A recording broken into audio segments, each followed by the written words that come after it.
I never imagined that after 40 years of marriage, the man I thought I knew would betray me in the most painful way possible.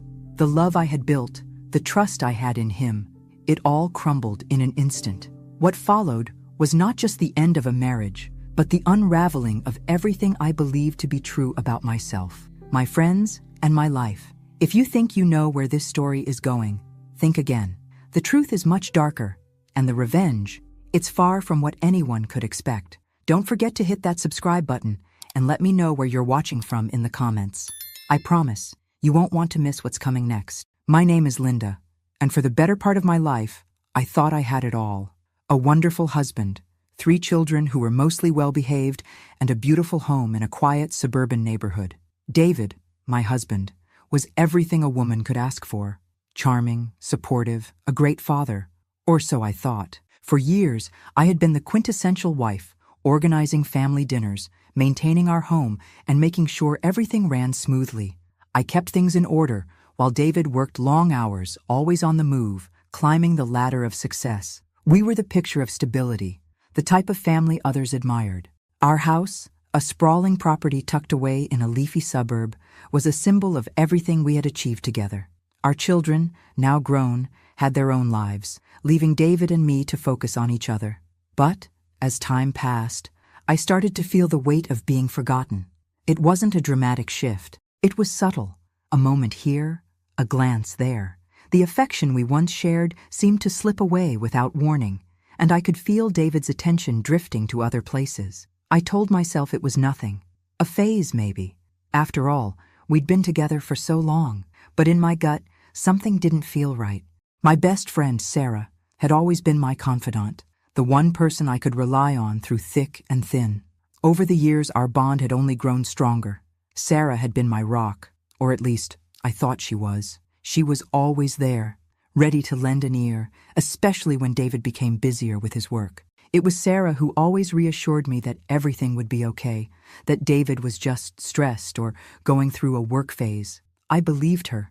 After all, if anyone knew David, it was Sarah. But then, the small cracks began to appear. One day, while I was sorting through some paperwork in our office, I found a receipt hidden under a pile of bills. It was for a weekend stay at a resort. The dates? Well, they were the same dates David had been away for a business trip. At first, I brushed it off. There could have been a logical explanation, right? A work retreat, perhaps? But then I found another receipt, and another. All the same hotel, all the same time frames. My heart sank. I didn't want to believe it.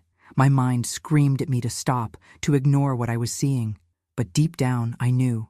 I knew that something wasn't right. I couldn't ignore the nagging feeling anymore. David came home late that night, as he often did, and I watched him with a new lens. How long had this been going on? How many lies had he told me? He smiled, kissed my cheek, and sat down at the dinner table as if nothing had changed. But everything had changed. The man I thought I knew had begun to slip away. I felt it in my bones. I needed answers. But how do you confront the love of your life when you suspect the worst? How do you ask someone to explain themselves when all you have is your gut and a handful of receipts? I didn't know, but I was about to find out. As I lay in bed that night, the weight of everything crushing me, I decided that I had to face the truth. I wasn't going to sit back and pretend anymore. Tomorrow, I would ask him. The truth would come out. I had to know because I couldn't live in this uncertainty. But what I didn't know yet was that the truth was far worse than I could have ever imagined. The morning after my sleepless night, I tried to act normal. I made breakfast, poured my coffee, and set the table for David, as I had done countless times before. But I could barely swallow the food I was preparing. The quiet hum of our kitchen seemed louder than usual, almost suffocating. David, as usual, was rushing around, late for his day's meetings, his mind somewhere else. I tried to shake off the overwhelming feeling in my chest, but it was like a heavy weight pressing down on me. We didn't talk much at breakfast. His mind was preoccupied, and I felt like a ghost in the room. As he grabbed his coat to head out the door, I hesitated. My fingers trembled slightly as I set my coffee cup down. "David?" I called, trying to sound casual, like this wasn't the moment that could change everything. "I need to ask you something." He turned, his expression neutral, and I saw a flash of impatience in his eyes. "What is it, honey?" "I'm already running late." I swallowed hard, wondering if I had the courage to confront him now. At this moment, I didn't. Instead, I said something trivial. "Have a good day," I murmured, watching him walk out of the door as if nothing were wrong, as if the storm brewing inside me didn't matter. But as soon as the door clicked shut behind him, I felt the suffocating weight of everything that had been left unsaid. The shadows had crept in quietly, and now they were too big to ignore. The day dragged on, every minute heavier than the last. I tried to keep myself busy, organizing, cleaning, answering emails, but my mind kept coming back to the hotel receipts. I couldn't shake the thought that something was happening, something that had been happening for a while, right under my nose. How had I missed it? It wasn't until the evening that the first real crack in my calm facade appeared. Sarah called, as she often did. I had been avoiding her calls all day, not because I didn't want to speak with her, but because I didn't know how to face her. I wasn't sure if I was ready to ask the questions I had been avoiding for so long. When I answered, her voice was light, casual, too casual, as if everything were fine. "Hey, Linda, how's your day been? David told me you guys were going to take that weekend trip soon. You're still doing that, right?" The casual mention of that trip made my heart skip a beat. It was the same weekend David had stayed at that resort. Sarah had no idea I knew about it, and yet she was acting like it was all normal. Something about the way she said it didn't sit right with me. "Yeah," I said, trying to sound calm. "I was thinking about it. Actually, I've been meaning to ask you something." "Sarah." I heard her voice tighten a little, almost imperceptibly. "Of course, anything." I took a deep breath. The words were harder to say than I had imagined. "Sarah, have you and David been spending a lot of time together? Just the two of you?" For a moment, there was silence on the other end. Then she laughed, an awkward, nervous laugh. "What do you mean? Of course we've spent time together. We're old friends, you know that." I could hear the tension in her voice. She was avoiding the question. "Right," I said, my voice dropping. "I just feel like, I don't know, something's different. Something's been off lately. With David, I mean." There was another pause before she responded. "Oh, honey, I'm sure it's nothing. You know how he gets when work piles up. Maybe you're just overthinking it. Everything's fine." "Really?" But I knew better. Sarah was a master at deflecting, and for the first time, I wasn't going to let her manipulate me into believing that everything was fine. I needed more than just reassurances. "I don't think it's nothing," I replied, my voice shaking now. "I think it's something." She hesitated. Then, in a voice barely above a whisper, she said, "Linda, don't go looking for things that aren't there. It's all in your head." I could feel the blood rush to my face, and for the first time, I saw Sarah not as my best friend, but as someone who was hiding something. I didn't press her any further, not because I didn't want to, but because I knew I had to confront David directly. "Okay, I'll talk to you later," I said, my tone sharp. "I need to go." As I hung up the phone, a sense of dread washed over me. The shadows were deepening, and I knew I couldn't ignore them any longer. Sarah had just given me the final clue. My best friend, my confidant, she was hiding something from me, and somehow I knew I wasn't going to like what I was about to find. That night, I didn't sleep. I lay awake, replaying every interaction, every word, every glance. Something had changed between us, something deep and undeniable, and I was going to find out exactly what it was. The next day, I waited for David to come home. My mind was racing with a million thoughts, each one darker than the last. What would I say? How would I confront him? The questions burned in my chest, but I knew there was only one way to get the truth. As I watched the clock tick closer to evening, I felt a cold certainty settle over me. I was no longer going to wait. The truth would come out, whether David liked it or not.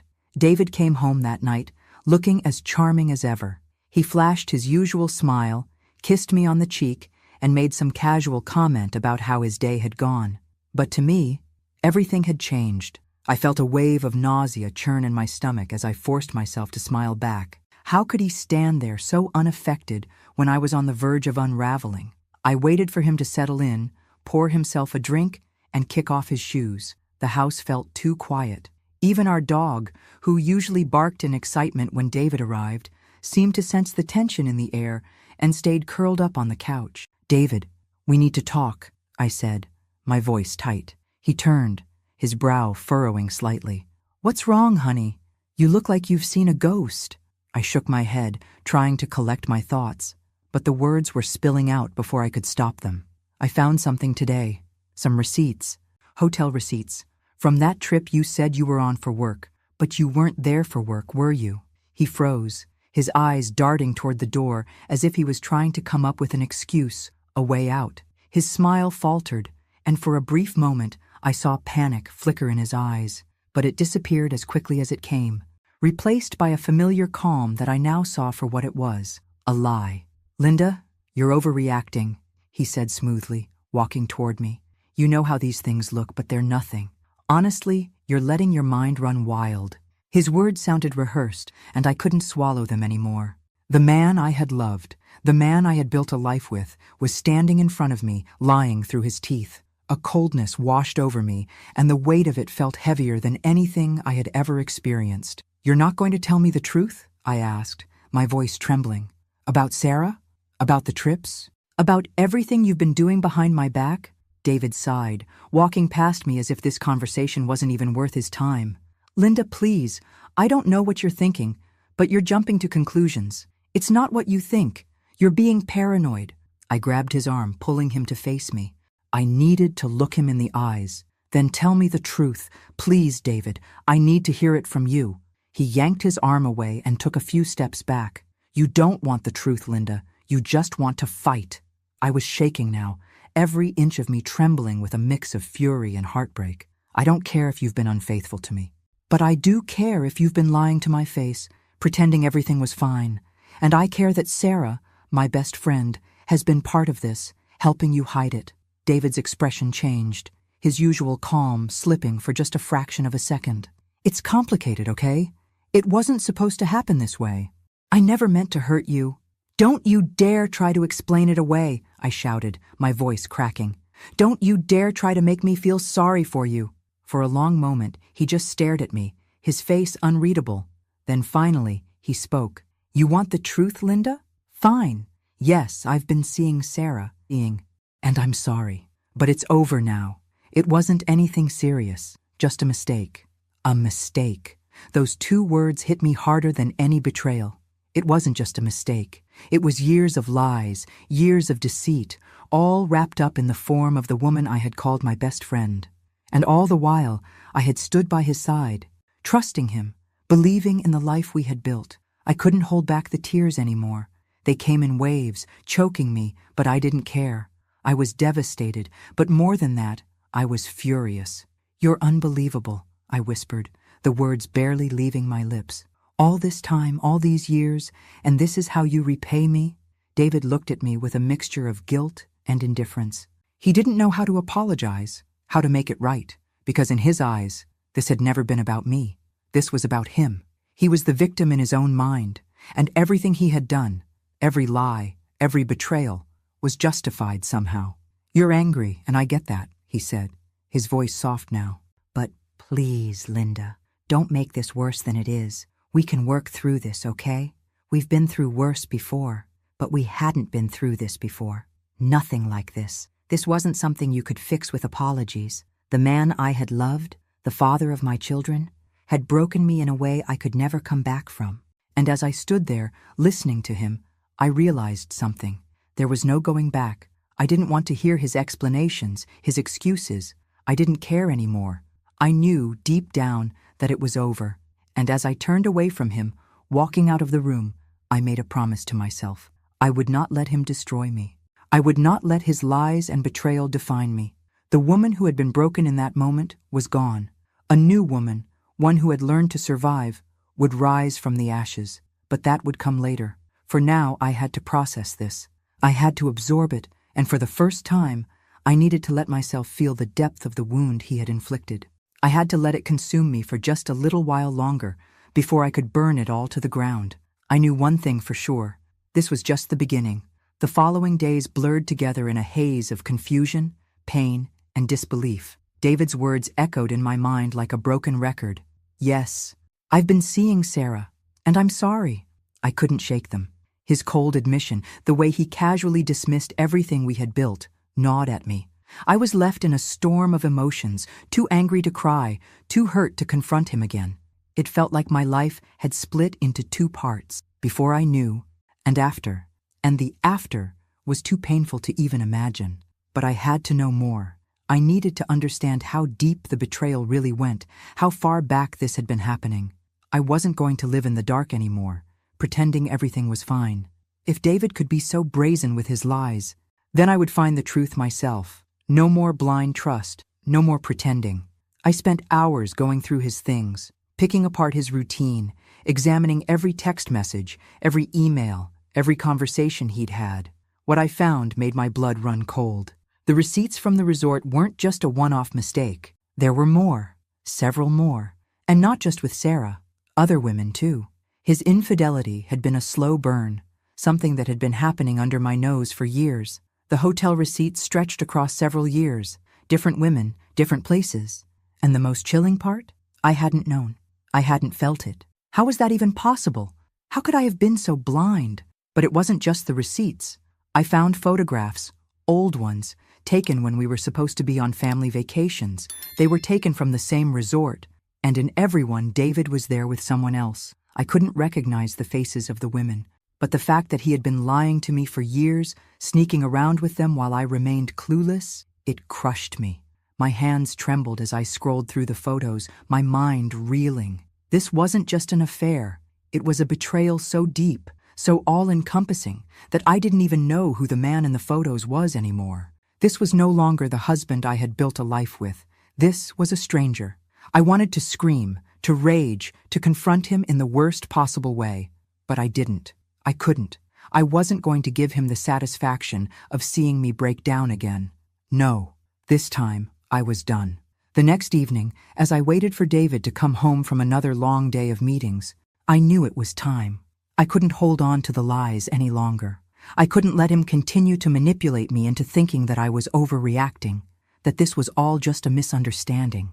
When he walked through the door, I was sitting at the kitchen table, the receipts and photos spread out before me like a map of his betrayal. He paused, noticing the change in my demeanor. There was no warmth in his eyes, no familiarity, just a coldness that had settled between us. "Linda?" His voice held a nervous edge. I didn't say anything at first. I just stared at him, letting the silence hang in the air. I wasn't going to beg for answers anymore. I wasn't going to apologize for wanting the truth. Finally, I spoke. "How long, David? How long has this been going on?" His eyes flickered to the papers on the table, and for the first time, I saw real fear in his eyes. He swallowed hard, as if struggling to find the right words. "Linda, I can explain—" "No," I interrupted, my voice steady now. "There's nothing to explain. I already know everything. The hotel stays, the lies, the women. Sarah." His face turned pale, and for a moment, I thought I saw regret, real regret, flash across his features. But it was gone as quickly as it had come, replaced by the same self-preserving demeanor he always wore. "Linda," he began, his voice tight, defensive. "You don't understand. It wasn't supposed to happen like this. I never meant to hurt you. You have to believe me." "Believe you?" I repeated, my voice growing louder, more incredulous. "Do you even hear yourself, David? You're standing here, in my house, lying to me again. Again! How many times do you think I can forgive you? How many times do you think I'll just ignore the truth because you say you're sorry? I'm done with your lies. I'm done with your excuses." He took a step toward me, but I held up my hand, stopping him in his tracks. "No, you don't get to fix this. Not this time. You've broken something inside me that can't be repaired." I stood up, walking to the door. My hands were shaking, but my voice remained steady. "We're done, David. I can't be with someone who has lied to me this much, who has used me, humiliated me, and done everything behind my back while I believed in our marriage." He tried again to apologize, but I couldn't hear it anymore. The words were meaningless. They had been for a long time. With one last look at him, I walked out of the room, my heart pounding in my chest. I knew this was it, the end of everything, the end of a life I had spent decades building. But somehow, it didn't feel like the end. It felt like a beginning. That night, I couldn't sleep. The finality of it all hadn't fully hit me yet. David was still in the house, but I felt like a stranger in my own life. It was a quiet, suffocating kind of loneliness. But I knew, deep down, that it was a loneliness I had to go through to finally break free from him. There was no going back. There was no saving this marriage. All that was left now was what I was going to do next, and that I realized was entirely up to me. I wasn't going to let him get away with this. I had a plan. I would rebuild. I would rise from the ashes. But first, I had to let myself feel the weight of it all. Even if it was the hardest thing I had ever done. David might have thought this was over for me, but I knew better. This was just the beginning. I wish I could say that it felt like a weight had been lifted off my shoulders, but it didn't. The truth had come out, but the pain was still there, gnawing at me, spreading deeper with every passing moment. The anger, the humiliation, it all boiled inside me, and it seemed like nothing could soothe it. David, for his part, had tried to fix things. Of course he did. He was desperate. He had come to me on several occasions in the days following the confrontation, pleading for a second chance. But what he didn't understand was that the woman he was trying to convince to take him back didn't exist anymore. The woman who would have forgiven him had disappeared the moment I found the receipts, the photos, and the lies. He didn't get it. He never did. He was too focused on his own image, his own pride. And that's what made it easier to walk away. It was the realization that the man I had spent 40 years with wasn't really the person I had thought he was. The person I loved had been a lie. I didn't waste time trying to salvage the pieces of a broken marriage. I didn't even bother to listen to his excuses. He wasn't the man I needed anymore. Instead, I started making moves. David didn't know it yet, but I was already taking control of my life. I sold everything I could that was in both of our names, things I didn't care about anymore, things that had once represented a life we had built together. I sold off some of his prized possessions, too, things that I knew would hurt him. But it wasn't just the material things that mattered. It was about sending a message. I wanted him to feel the loss, feel the sting of his actions. If he thought that abandoning me would be easy, that walking away from all of this would come without consequence, he was wrong. When I sold the beach house, the place that had once been a sanctuary for us, where we had laughed and spent family weekends, it was the final act. I knew that it had been a place where he'd had those secret meetings with Sarah, and that thought alone made it all the more satisfying. I wanted him to lose it, to feel the sting of what he had done. That house was a symbol of everything that had gone wrong, everything I had been blind to. It was a fitting end. Of course, David didn't know that I was the one orchestrating his downfall. He still thought I was wallowing in my grief, that I was too weak to make any real moves. But the truth was, I was building myself back up. I was already plotting my own escape from the wreckage he had left behind. The first few weeks were tough. I'll admit that. There were days when I couldn't get out of bed, when the tears came without warning. I had to fight every day to stay focused, to remind myself that I wasn't broken, that I could rebuild myself. But I did. I fought harder than I ever had in my life. I went to therapy. I started working out again. And slowly, the woman I had once been, the woman I had lost in the midst of my marriage, began to reappear. I started to feel stronger, more like myself. But that wasn't the most satisfying part. No, the real satisfaction came from seeing David's life begin to unravel. He had been so sure of himself, so confident that everything would fall into place once he left me. But it didn't. Sarah, his new love interest, wasn't the safe, stable option he had thought she would be. She wasn't satisfied with being the other woman, and when she saw the opportunity to take more for herself, she took it. She had always been ambitious, but now she was pushing David aside for someone else. And just like that, David was left with nothing. Sarah, who he thought would give him a fresh start, dumped him for another man. The very same man who had been part of their betrayal all along. The irony of it was almost poetic. He had lost everything, his marriage, his home, his pride, and now the woman he had risked it all for was gone too. I wasn't there to witness it, but I could feel the weight of it all the same. I knew that David, the man who had once held so much power over me, was now struggling in the mess he had created. He was powerless, and for once, I was the one who held the cards. Meanwhile, my life was beginning to take shape. I started a new career, something I had always wanted to do, but never had the courage to pursue. I wasn't just surviving, I was thriving, and every day I felt more and more like the woman I had forgotten I could be.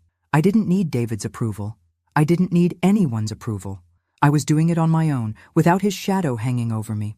As the weeks passed, David's situation grew more dire. He had lost his job, his wealth, and now even his health was beginning to decline. The stress of it all was clearly taking its toll on him. Meanwhile, I was enjoying a new sense of freedom. I was making money, meeting new people, and feeling stronger than I had in years. I couldn't help but feel a sense of satisfaction as I watched him spiral. The woman who had been so weak, so desperate for validation and love, was no longer there.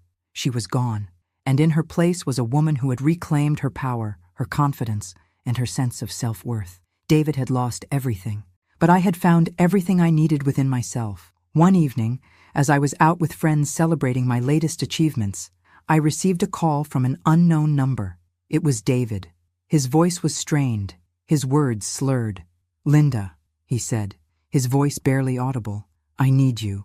I need help." For a split second, I felt a pang of something, empathy maybe, but it didn't last. I knew what he wanted. He wanted me to rescue him, to fix the mess he had created. But I wasn't that woman anymore. I wasn't his savior. "I can't help you, David," I said firmly, the words feeling like a weight lifted off my chest. "You're on your own now." And just like that, I hung up the phone. I had no regrets. This was the life I had chosen, the life I was now building for myself, and it was mine to keep. David was no longer my problem. I thought I had hit the bottom when I found out about David's betrayal. But the truth was, I hadn't even scratched the surface. The pain didn't come from the discovery of his affair. It came from the reality of losing everything I thought I knew about myself, about him, and about the life we had shared. What I had been holding in my chest for so long was now rushing to the surface, threatening to drown me in its weight. I had always prided myself on being the strong one, the rock, the constant presence in David's life and in the lives of my children. I was the one who held everything together, the one who made sure the house ran smoothly and everyone was cared for. I thought that by doing all the right things, by being the perfect wife and mother, I would be rewarded with loyalty, love, and respect. But as it turned out, all my effort, all my devotion, had been nothing more than a disguise for David's lies and betrayal. And as for Sarah, she had been a part of that lie, wearing the mask of my best friend while stabbing me in the back. I spent the first few days after the confrontation numb. I didn't know what to feel. Anger? Yes, I was angry. But it wasn't just anger. It was the sense of having been robbed of my dignity, my time, and my belief in people. How could I have been so blind? How had I spent years of my life trusting a man who was deceiving me? How had I been so easily manipulated by someone who never even cared? Every little detail of our life together became a lie, a carefully constructed facade that hid the truth beneath it.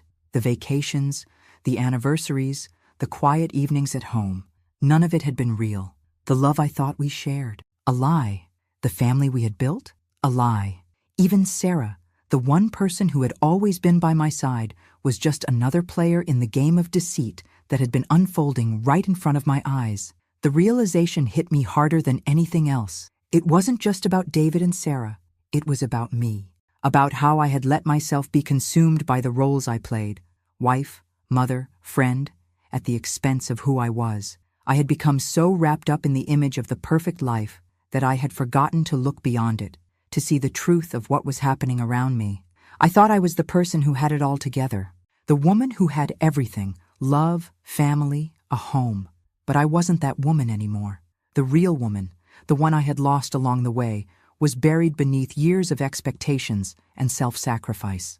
I had given everything for others, and in return, I had been left with nothing.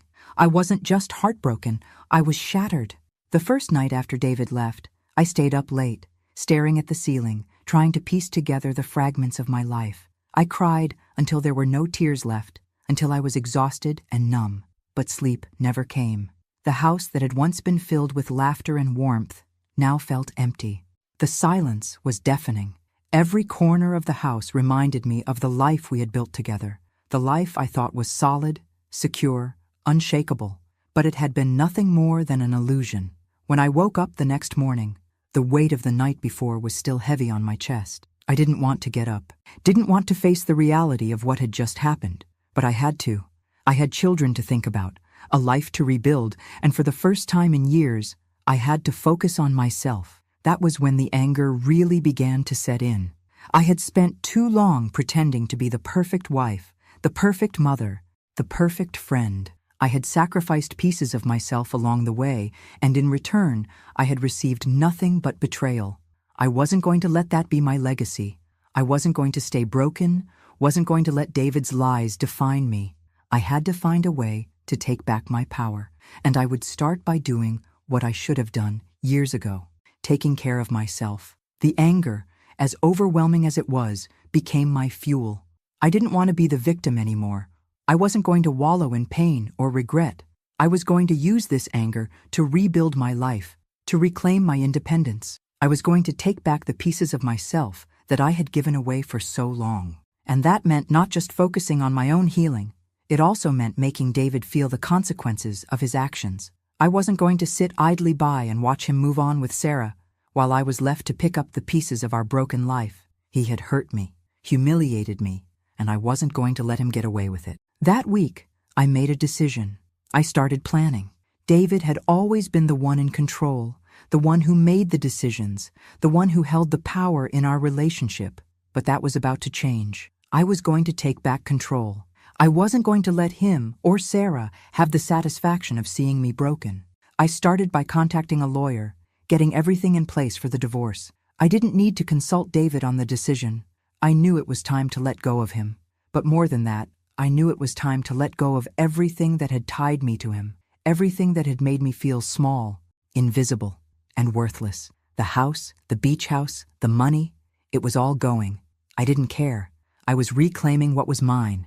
And as I made the calls, sold the possessions that had been tied to him, and began to make a life for myself, something inside me started to shift. The pain didn't go away, but the numbness started to fade. I was still angry, still hurt, but I was no longer afraid. I wasn't afraid of being alone, of being without him, of starting over.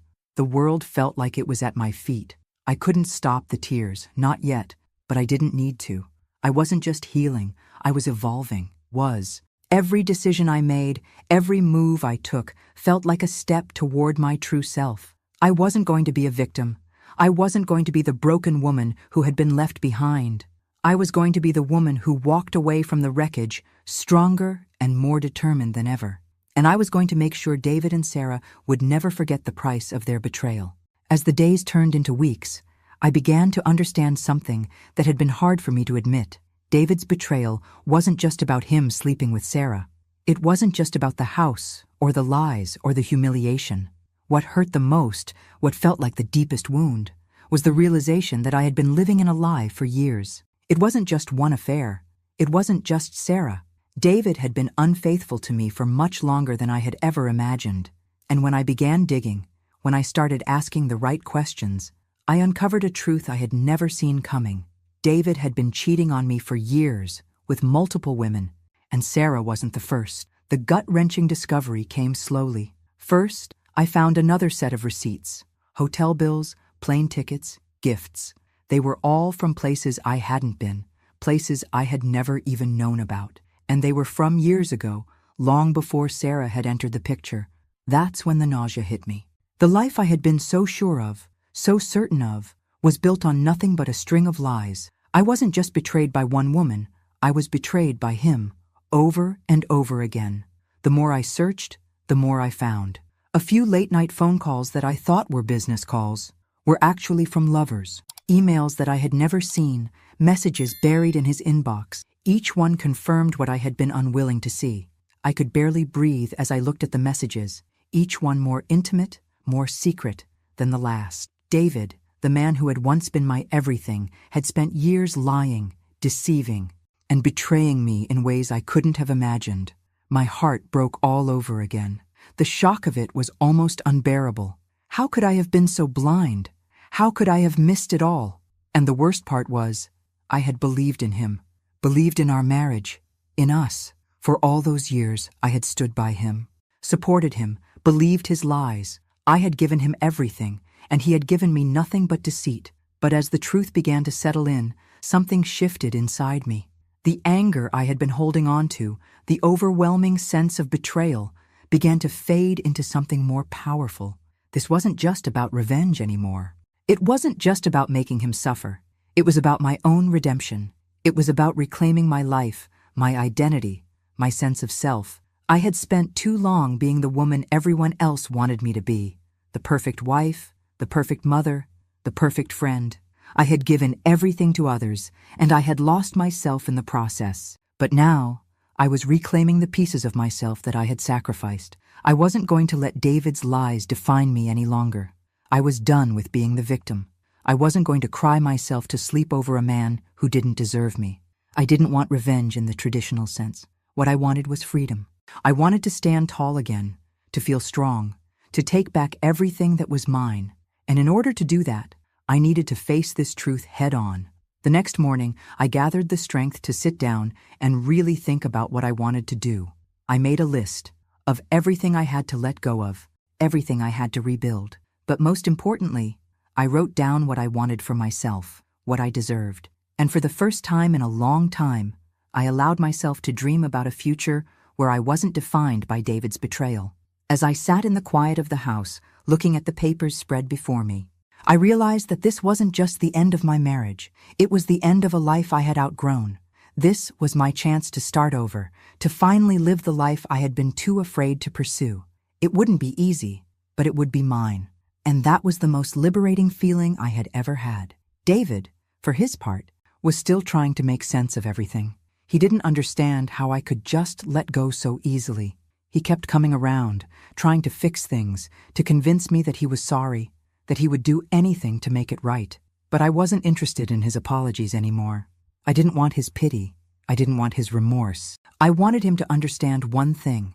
I had already made my peace with everything, and that peace didn't include him. One afternoon, I ran into him while I was out for a walk. It had been weeks since we last spoke, and seeing him again made my stomach twist in an odd mix of anger and relief. He looked lost. His face was haggard, his clothes more disheveled than I had ever seen. He had clearly been struggling, clearly suffering from the aftermath of everything he had done. "Linda," he said softly when he saw me, his voice strained. "Can we talk?" I didn't want to talk. I didn't want to hear his excuses or listen to his pleas for forgiveness. But I stopped, just for a moment, because I needed to hear him. I needed to hear him admit, one last time, what he had done. "You don't get to fix this, David," I said, my voice calm but firm. "You've already broken me, and there's no going back from that." He looked at me, his eyes wide, as if trying to understand how I could be so composed. But that was the point. I wasn't the same woman anymore. I was no longer the broken woman who had depended on him for validation and love. I was stronger than that. He sighed, his face falling as if the weight of everything was finally sinking in. "I never meant to hurt you, Linda. I never meant for any of this to happen." I looked him dead in the eye. "But you did, and now you're going to have to live with it." I turned and walked away, leaving him standing there, just as broken as I once had been. And for the first time in my life, I didn't look back. As the weeks passed, I continued to rebuild. I went back to therapy, joined a new gym, and started making plans for my future, plans that didn't involve David. And with every step forward, I felt stronger, more confident, more like the woman I had once been before all of this. David was still in the wreckage of his own making. His life was crumbling around him. And Sarah, the woman who had betrayed me with him, had moved on to someone else. I couldn't help but feel a strange satisfaction in knowing that they both got what they deserved. But the real victory wasn't in watching them fail. It was in watching myself rise again. I was no longer defined by their lies. I was defined by my own strength, my own ability to survive, to thrive, and to rebuild. I wasn't going to be a victim anymore. And no matter what, I was going to make sure David knew that. It had been months since David and I last exchanged words. The divorce was moving forward, but I knew deep down that I wasn't doing it just for legal closure. I was doing it because I needed to strip him of everything he thought he could walk away with: his pride, his comfort, and especially his sense of control. What he had taken from me over the years, I would now take back, piece by piece. As much as I had begun to heal emotionally, I couldn't shake the feeling that David hadn't truly suffered. Sure, his life was falling apart. He had lost his career, his home, and Sarah, who was now nowhere to be found. But he still carried the arrogance, the sense of entitlement that had always surrounded him. It was time for him to feel the full extent of his actions, and I was going to be the one to make sure of it. The first step was simple. I started by selling everything that was in both our names, the joint bank accounts, the expensive cars, and even some of the properties we had invested in. It wasn't just about the material things. It was about sending a message. David had always lived in a world where everything he wanted was handed to him, and now I was making sure that world crumbled. The house, the beach house that had once been our escape, our refuge, was the first to go. The same house where he had taken Sarah, where they had shared their secret rendezvous. It had been our place, our sanctuary. But now, it was the symbol of everything I had been blind to. I listed it, and before David could even come to terms with the loss, it was gone. The look on his face when he found out was priceless. He came to me, demanding to know why I had sold it, as if he still had the right to question my decisions. But I wasn't about to entertain his desperation. "You don't get to make demands anymore, David," I said coldly as he stood there, trying to regain some semblance of control. "That house was the last thing you had left. Now, it's mine to do with as I please." He tried to argue, to manipulate me the way he always had, but the power had shifted. I wasn't his wife anymore. I wasn't even the woman who had once loved him. I was someone new, a woman who knew her worth and wasn't afraid to take what she deserved. He left that day, his face red with anger and humiliation, but I felt nothing but a quiet satisfaction. It wasn't just about the house. It was about stripping him of his ability to hide behind the life he had created at my expense. The next step came soon after. I filed for a larger share of the assets. I wasn't going to let him walk away with what he had gotten so easily over the years. It wasn't about the money. It was about showing him that he couldn't take me for granted anymore. The more I pushed, the more David fought, and it felt good to see him lose his footing. The confidence he had once held so easily slipping away. But I wasn't done yet. I needed him to understand just how thoroughly he had destroyed everything that mattered to me. And the only way to do that was to make him feel the consequences of his actions, the emotional toll, the social consequences. He had humiliated me with his infidelity. Now it was my turn. I began reaching out to some of the people who had once been part of David's inner circle, friends of his, business associates, people who had admired him from afar. They didn't know the truth. They didn't know how much of his life was built on lies, and I was more than willing to share the truth with them. I wasn't doing it out of spite. Well, maybe a little. But it wasn't just about revenge. It was about my healing, about standing in the light of everything I had learned, and finally owning my story. If David was going to live in a world of secrets, then I was going to make sure that world came crashing down around him. I wasn't going to let him go unscathed. Not this time. It wasn't long before whispers started. People began talking about David's infidelities, his lies, his arrogance. His reputation, which had once been so carefully crafted, began to crumble. The businessman who had been admired for his success was now seen for what he truly was, a man who had betrayed the very people who had supported him. David didn't know how to react. He tried to salvage his image, to make excuses, but the damage had already been done. People started pulling away from him. His phone stopped ringing. Invitations to business meetings and social gatherings dwindled.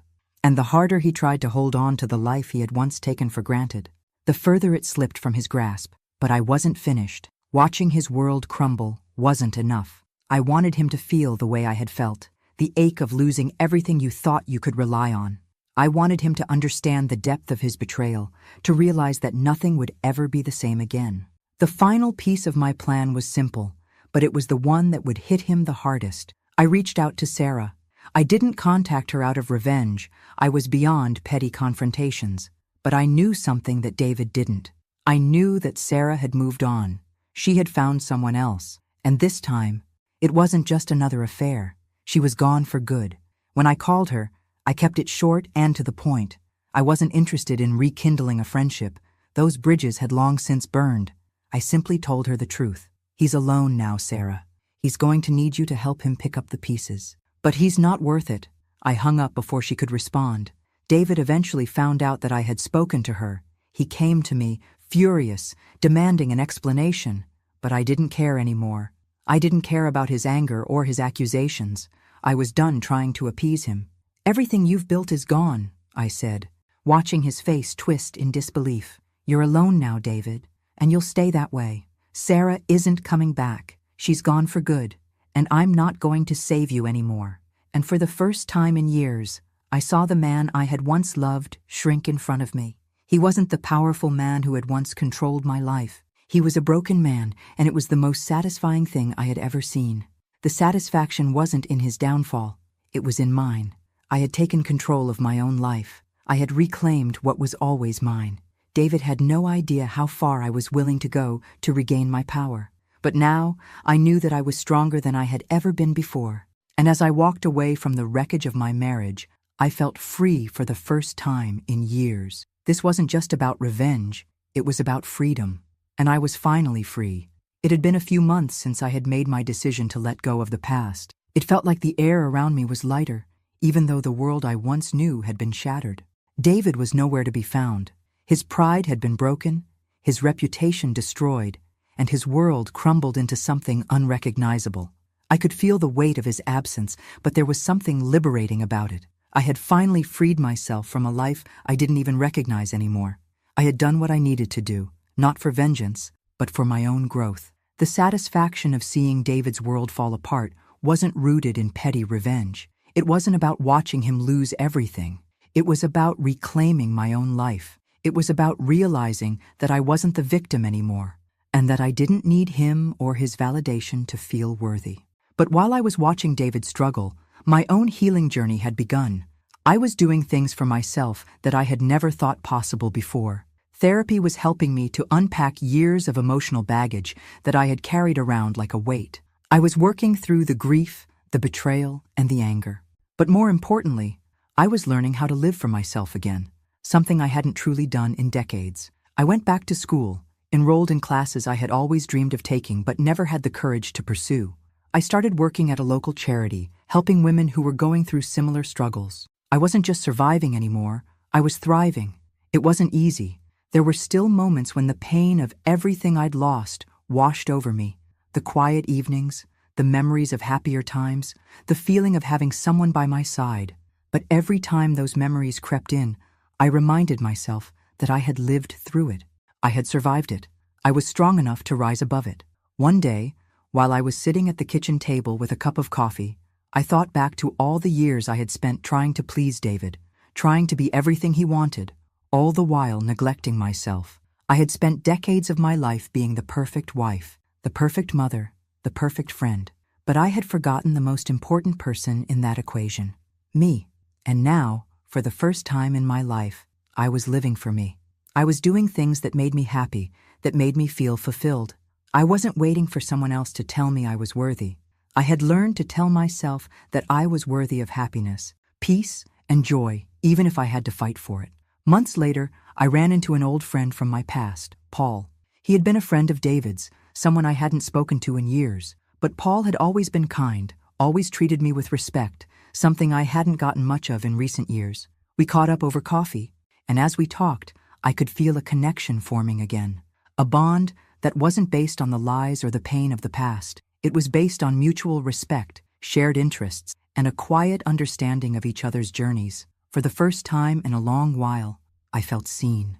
I felt heard. Paul had always been there, in the background, supporting me from a distance, but never pushing. He admired my strength, my resilience, and the way I had handled everything that had come my way. It felt good to hear someone recognize the strength in me that I had worked so hard to rediscover. He wasn't here to save me or fix me. He simply saw me for who I was, someone worthy of love, respect, and companionship.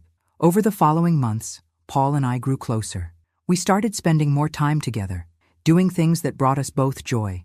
Hiking, attending art exhibits, trying out new restaurants. There was no rush, no pressure.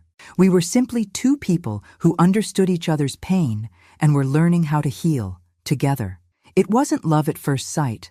It wasn't the passionate whirlwind romance I had dreamed of in my youth, but it was something deeper. It was quiet, steady, and real. It was a friendship that was blossoming into something more, but at a pace that felt natural, that felt right. I continued my journey of rebuilding, piece by piece. I focused on my work, my passions, and my health. I was no longer afraid of the future. I had been broken, but now I was stronger than I had ever been. Every day was an opportunity to grow, to learn, to become the woman I had always been meant to be. And then, one day, as I was walking down the street with Paul, laughing about something silly, I realized something profound.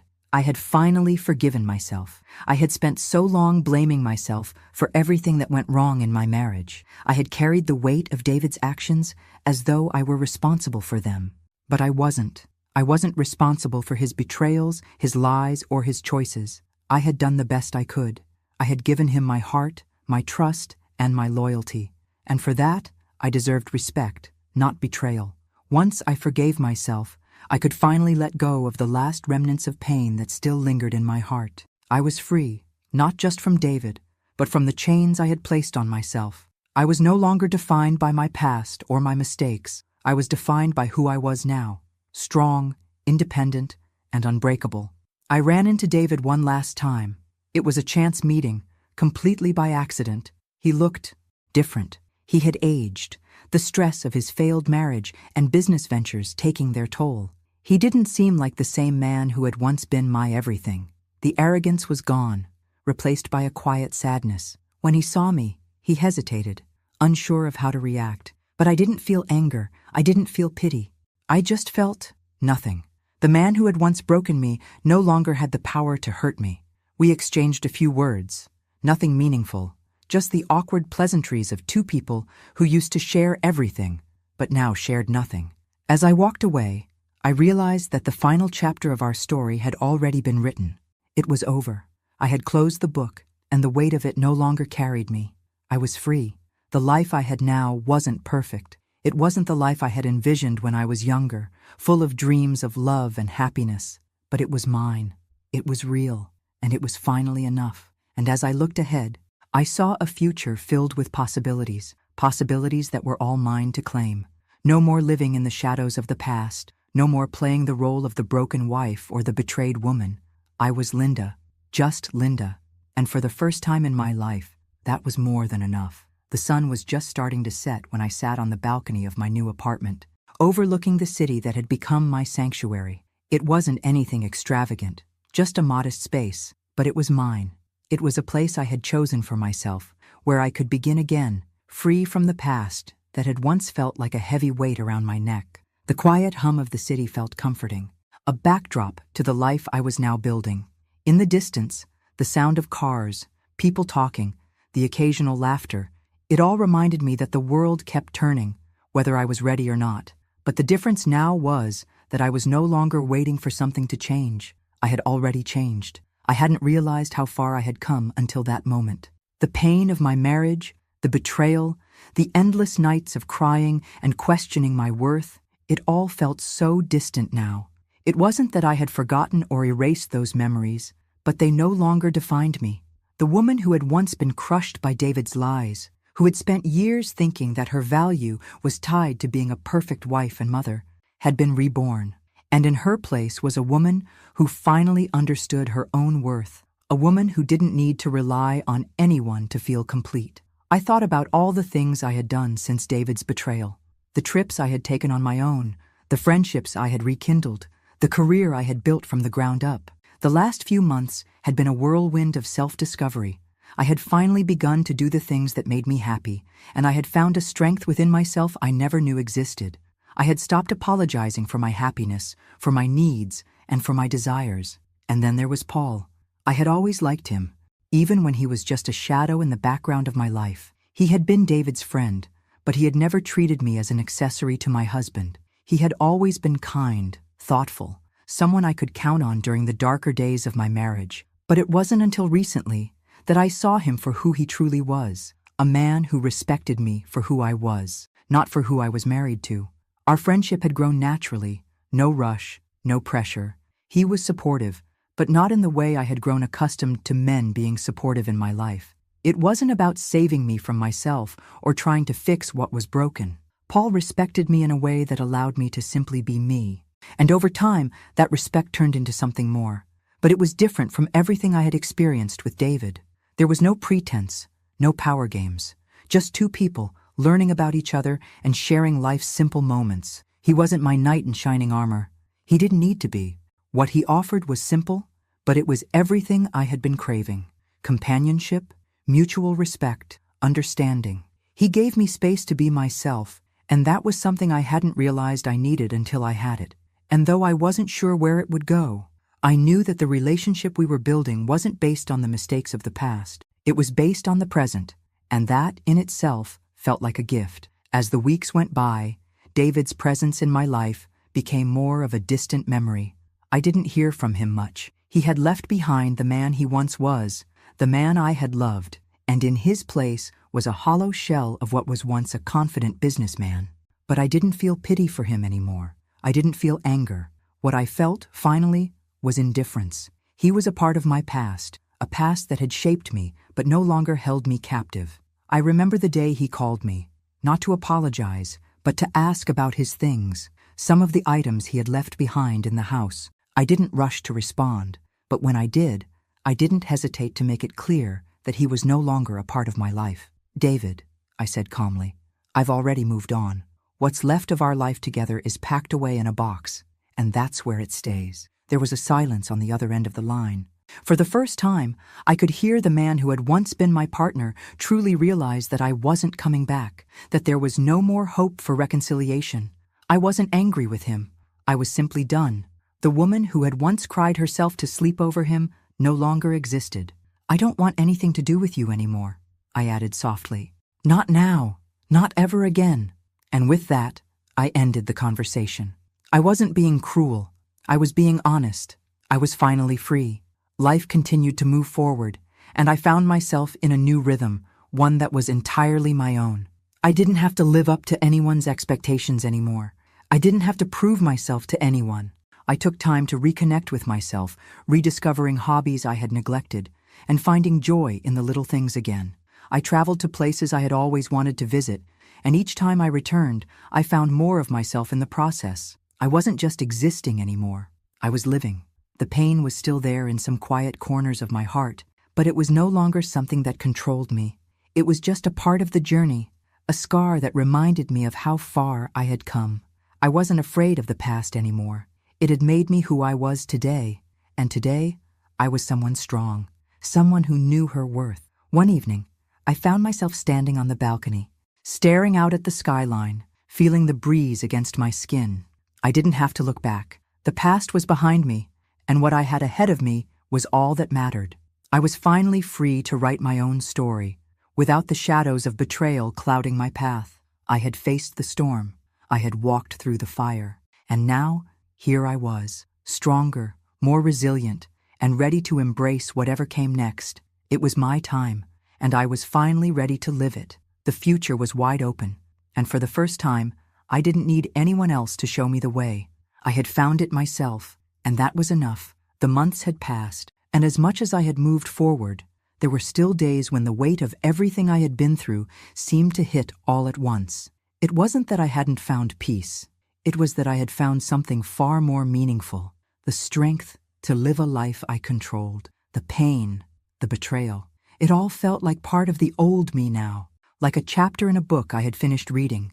But there were days when I could still feel the faint echoes of those chapters, the ones that hurt, the ones that almost broke me. But now, I saw it all differently. I saw it as a test, as the fire that had forged a version of myself that I didn't even know was possible. I wasn't just surviving anymore. I was thriving. I had spent so long being consumed by David's actions, by Sarah's betrayal. But that was the past, and I had made the choice, over and over again, to let go of it, to let go of the person I thought I was, and embrace the woman I was becoming. I had gone through moments of intense vulnerability, where the grief of what had been lost felt suffocating. But there were also moments of profound joy, moments when I realized that the life I had now was mine to shape. The future was in my hands, and for the first time in a long time, I felt empowered. I was no longer trapped in the story of David and Sarah's betrayal. I was creating my own story, and it was far more powerful than I had ever imagined. Paul and I had continued our quiet, steady journey together. We weren't rushing anything, but the connection between us had deepened in ways that surprised me. With him, I didn't feel the pressure to be anything I wasn't. There was no drama, no games, just two people figuring out who they were, together, without the weight of past relationships dictating what we should be. We spent weekends exploring the city, going to art galleries, hiking through the parks. Sometimes we just sat together in the quiet of my apartment, reading or talking about the things that mattered to us, life, dreams, and the future we were both cautiously starting to see. There was no rush, no pressure to become something we weren't. It felt good to simply be. The best part of being with Paul was the way he made me feel like I was already enough. There were no expectations, no trying to live up to anyone else's standards. He respected me for who I was, and in that respect, he was different from anyone I had known before. With him, I was free to be my authentic self, without the past hanging over me like a cloud. I couldn't help but think back to the early days of my marriage with David, to the woman I was back then. The woman who thought her worth was tied to the success of her marriage, to keeping everything together, to being the perfect wife. How wrong I had been. Now, I knew that my worth was inherent. It was never about being someone's perfect partner or a dutiful wife. It was about knowing who I was and standing firm in that knowledge. It was about living for me, without fear of judgment, without constantly questioning if I was enough. One afternoon, as I was walking to meet Paul for lunch, I ran into someone I hadn't expected to see, David. He looked different, disheveled, tired, and older than I remembered. His once confident air had faded, replaced with a defeated look that was so stark it was almost unrecognizable. For a split second, I hesitated. I hadn't seen him in months. He had become a shadow in my life, someone who no longer held any significance in my world. But as he stood there in front of me asking how I was, I felt no anger. I didn't feel pity either. I felt nothing but the space between us, the distance I had created, the strength I had built. "Linda," he said, his voice barely above a whisper. I didn't expect to see you." "I didn't expect to see you either," I replied, my tone neutral. I had no desire to dredge up the past, no desire to hear him apologize or beg for forgiveness. What had happened between us was done. "I know things ended badly," he said, his voice strained. "I just wanted to apologize for everything." I looked at him, studying his face. He seemed so small, so broken. I didn't feel anger. I didn't feel a need for vengeance. I had already taken everything back I needed from him. The power, the control, the pieces of me that he had stolen. "I appreciate the apology," I said, my voice calm, measured. "But honestly, David, I don't need it. I've moved on. I've let go. And I'm happy now." His face fell. The man I had once loved seemed to shrink before my eyes. There was nothing left of the confident businessman I had known. There was just a man who had lost everything, including himself. "I just wanted to say I'm sorry for what I did to you," he said again, his voice faltering. "I know you're sorry," I said, "but the truth is, I'm no longer the person you betrayed. I've changed. I've moved forward, and I'm at peace with that." There was a long pause, and I saw the realization hit him. This wasn't just an apology I was accepting. This was closure, for both of us. "Goodbye, David," I said softly, stepping around him and continuing on my way, and with that, I finally let go. For good. The future stretched out before me, wide and full of possibilities. I wasn't weighed down by the baggage of my past anymore. I wasn't waiting for some external validation. I had found everything I needed within myself, and for the first time in my life, I felt free. I wasn't looking for a perfect life. I wasn't searching for someone else to complete me. I was complete on my own. And as I walked forward, I did so with the quiet confidence of a woman who had been through the fire and come out stronger on the other side. I had reclaimed my life, my power, and my peace, and now I was finally living it. It's strange, you know, how life can change in ways you never expect. There was a time when I thought I had it all figured out, when I thought I knew what my future held, but life had other plans. And now, as I look back on everything that's happened, I realize that the journey I've been on, the one I never could have predicted, was the most transformative of all. I had always believed that the end of my marriage with David was the hardest thing I would ever face. And don't get me wrong, it was hard, but it wasn't the end of me. It wasn't the end of my happiness or the beginning of some endless sorrow. It was just a chapter, one that needed to be closed so a new one could begin. The woman I had been during that marriage was lost in so many ways. She was the version of me that thought her value was tied to a man, to a relationship. She thought that in order to be loved, she had to give everything, her time, her self-respect, her identity. But that woman was gone now. And the woman standing here today is stronger, more confident, and more sure of her own worth than ever before. I still remember the first few months after the divorce, the emptiness that filled the house. There were times when I felt completely lost, like I had nothing left. But then there were moments of clarity. I realized that in those quiet moments, I was finding myself again. I was discovering who I was without the labels of wife or mother.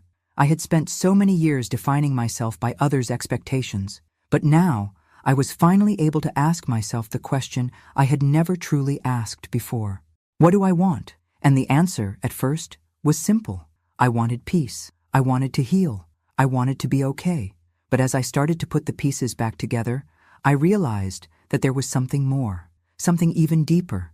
I wanted freedom. Freedom to live life on my own terms. Freedom to explore new passions. Freedom to find happiness in the small moments without needing anyone to validate my worth. Months turned into a year, and during that time, I continued to rebuild.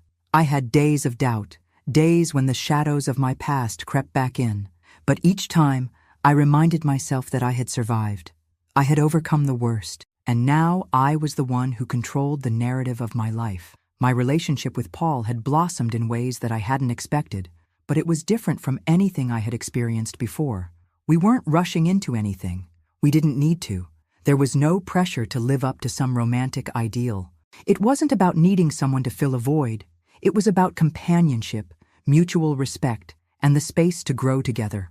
We supported each other in ways I hadn't known were possible, and that, in itself, felt like a gift. What I realized in all this was that I didn't need someone else to complete me. I had always been complete. I had just forgotten that along the way. As I sat in the park one afternoon, looking around at the life I had built for myself, it struck me how much had changed in just a few years. I had gone from being the wife of a man who betrayed me to a woman who had found her strength, her independence, and her peace. The journey wasn't easy, but it was mine, and I was proud of it. The wind rustled through the trees, and I took a deep breath, feeling the cool air fill my lungs.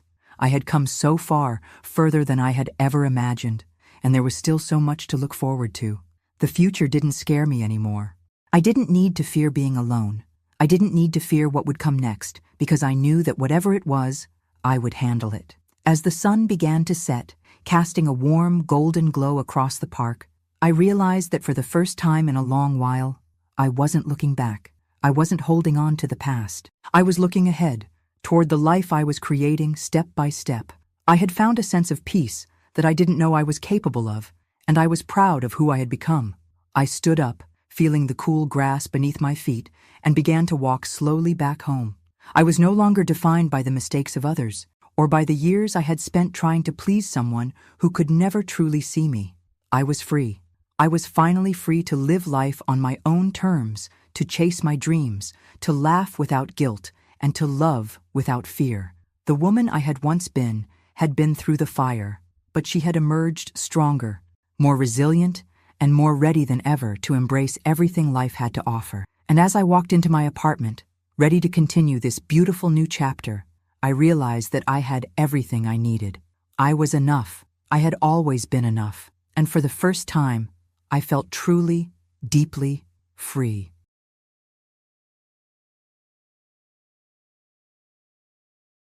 Thanks for listening. Don't forget to subscribe and feel free to share your story in the comments. Your voice matters.